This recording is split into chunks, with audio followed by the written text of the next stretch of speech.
जाति सबका सब कुछ हमारे नेता खूब पढ़ते हैं, लेकिन इतिहास पढ़ते नहीं है।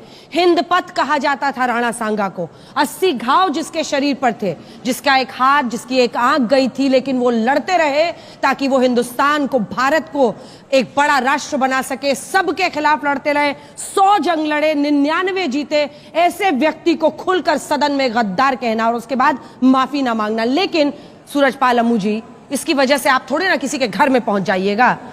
थाना कचहरी सब बंद कर देंगे, करणी सेना लेकर आ जाएगी पत्थर, कभी किसी एक्टर के घर के बाहर, कभी आप किसी सांसद के घर के बाहर। ये कौन सा आपने रीत शुरू कर दिया है?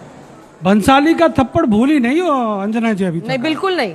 समझ में आता है। थाने में रजिस्टर कीजिएगा ना केस। अभी रामजीलाल सुमन ने कहा कि तुम मुसलमान बाबर की औलाद हो और तुम गद्दार राणा सांगा की औलाद हो। हाँ, हम राणा सांगा की औलाद हैं और रहेंगे।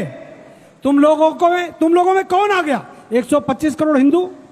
हिंद पथ, महाराणा संग्राम सिंह, जिनको आप राणा सांगा कहते हैं, अंजना जी, उनका अपमान करने वाले रामजीलाल सुमन की भाषा आज ओवैसी बोल रहा है। आज खड़गे साहब सोनिया जी से अनुमति लेकर 3 दिन बाद बोल रहे हैं। राहुल जी ने, अरे जिस दिन मायावती जी के साथ गेस्ट हाउस कांड हुआ लखनऊ में, उन दिनों मैं वकालत कर रहा था सीआरपीजी कॉलेज लखनऊ से। उस दिन ये कहां गए थे मुलायम सिंह का परिवार? उस दिन वो दलित की बेटी नहीं थी।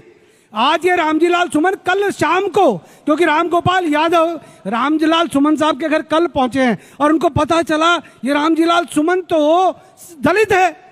इसी रामजीलाल सुमन का जो भाई थे नारायण सिंह, पूर्व मंत्री बसपा के अंदर थे।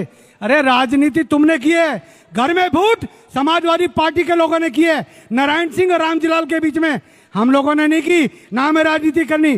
परंतु अगर देश के वीरों और महावीरों को कोई अपमानित करेगा तो करनी सेना चुप नहीं बैठेगी।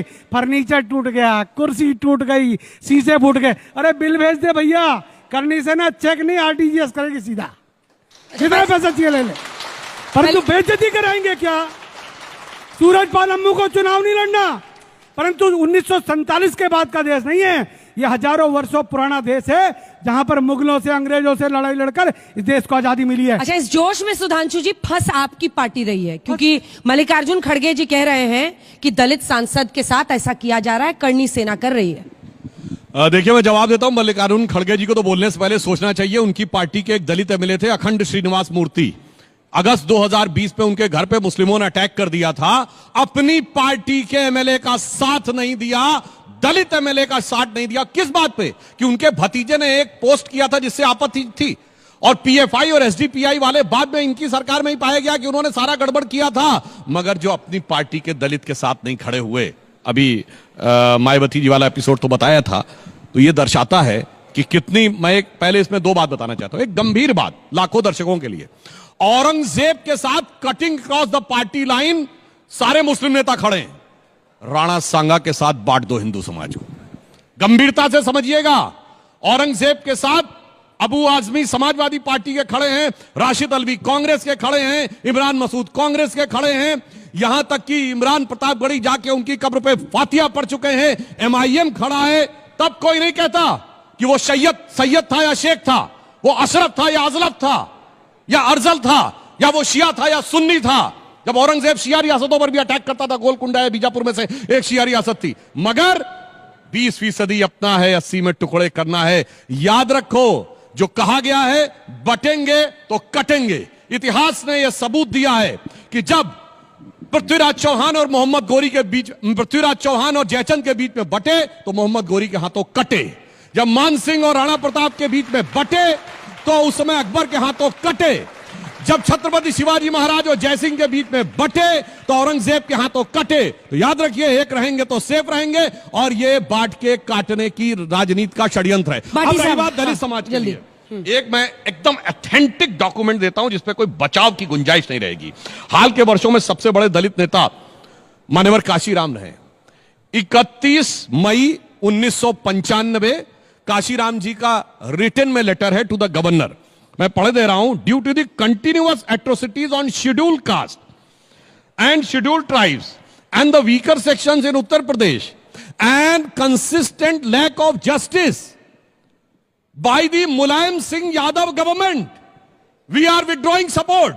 ये देखिए, मैं आपको बिल्कुल ये दिखाने को तैयार, 31 मई 1995 बहुजन समाज पार्टी के तत्कालीन अध्यक्ष और मायावती जी ने कोर्ट में दिया बयान है। भाई आप कोर्ट में जाइए, उन्होंने लिखा है, ये मेरे शब्द नहीं है, कि मुलायम सिंह के गुंडे मेरी जान लेना चाहते थे और जातिवाचक शब्दों के साथ पकड़ पकड़ कर अपमानित करके मेरी पार्टी के विधायकों को ले जा रहे थे।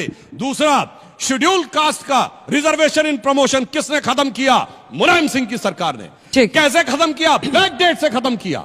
यानी हजारों शेड्यूल कास्ट जो प्रमोटेड थे वो डिमोट हो गए। आज आकर जब ये कहते हैं तो लगता है एक चेहरे पे कई चेहरे लगा लेते हैं लोग। अंत में कहना चाहूंगा महाराणा सांगा के बारे में जो मैं बताना चाहता हूं, यही इतिहास छुपाया जाता। 99 लड़ाइयां जीती, एक हारी। आप सबने 1527 खानवा पढ़ा होगा हिस्ट्री में। किसी ने उन 99 लड़ाइयों के बारे में सुना?